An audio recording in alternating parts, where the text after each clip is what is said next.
நான் என்ன பார்க்குறேன்னா, மக்களோட பிரச்சனை வந்து அதிகமாக பேசப்படாமல் மாறுற அந்த ஒரு தன்மையை பார்க்குறேன். அது வந்து ஒரு அரசியலுக்கு எந்த அளவுக்கு நல்லதுன்னு தெரியல.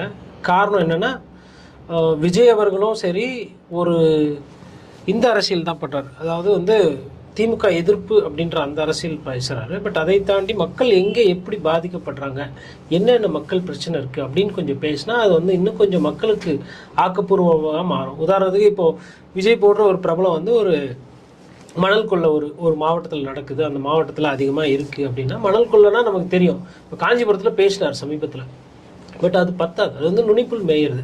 மொத்தமாக அந்த பேச்சில் வந்து ஒரு ஒரு ஒரு 15 செகண்டோ 30 செகண்டோ பேசியிருந்தார். அதாவது அந்த மாவட்டத்துக்கு போகும்போது ஒரு 2 பாயிண்ட்ஸ் தெரிஞ்சு வச்சுட்டு அதை பேசிட்டு போயிடுறது. அதுவும் இன்னும் நிறைய மாவட்டத்துக்கு டீப்பா அது இது பண்றதுல அனலைஸ் பண்றதுல கிடையாது. அது வந்து ஒரு அரசியல்வாதிக்கு ரொம்ப முக்கியம். ஏன் அப்படின்னா, நீங்க வந்து அதுக்கு பின்னாடி இருக்கிற தாசில்தார்ல இருந்து, அந்த மணல் கொள்ளையடிக்கிறவங்கள இருந்து,